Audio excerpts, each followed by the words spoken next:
For the jump.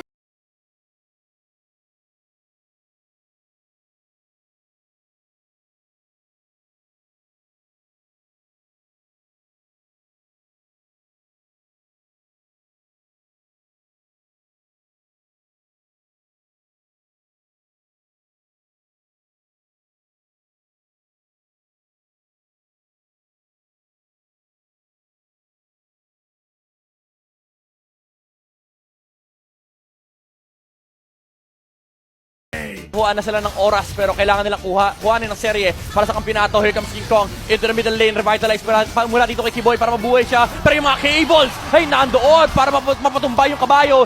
Karoon na naman trade, nakakuha ng rogue dahil mag-retrian sa isa't isa. Ito na lang mga kunin namin, yung mga greens. Kaso nakita ni King Kong, wala si Kyrie. Pero airstrike mula dito kay Super Prince, tinamaan sa may bandang likuran. And nandun din naman si Brusco to zone out Onyx Esports and makukuha ni King Kong yung pagong. First primary objective goes to Onyx Philippines.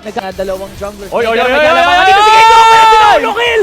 Bigla si Ludwig na wala sa mapa. Sabi nga natin pag may funny, huwag kang dadaan sa Eskinita dahil yan ang pwedeng mangyari. Dadating na yung Dead Sonata pero Onyx Esports, Onyx Indonesia, sinisimula na ang turtle. Glorious pathway, nilapag na dito ni Kiboy, pero nandun yung mga cables mula kay King Kong. Nakapataas ang energy, siya pa makakakuha ng pagong.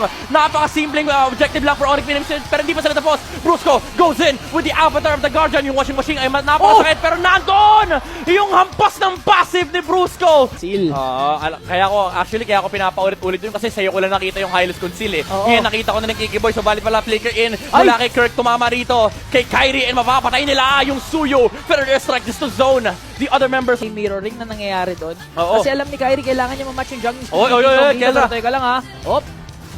Ang hapdi, Death Sonata, pero airstrike, long range. No! Flicker in! Mula kay Super Prince alongside the last hit, the last bullet.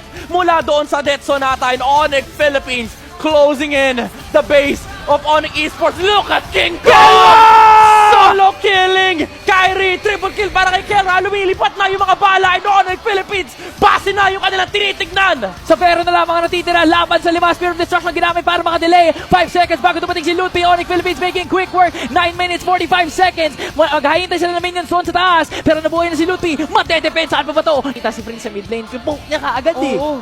Tsaka kanina talaga hindi ko kinaya. Sinolo kill ni King Kong. Si Kyrie, walang nagawa si Kyrie doon. Ang kaya niya lang gawin is mag-dash. Kaso ang daming cables pabalik. Pero ito, makakadepensa pa ba ang Onyx Esports? Yan ang mala-impactong tanong. May AOG na nalalantad sa may bandang likuran. Hitting 4 heroes and nandun yung mga cable mula kay King Kong. Shutting down Kyrie. Kello with the double kill. Napatumba na rin nila yung kanyang Hylos. And fair airstrike mula kay Super Prince para maisara ang game. Number 1 Onyx Philippines takes the lead in this series.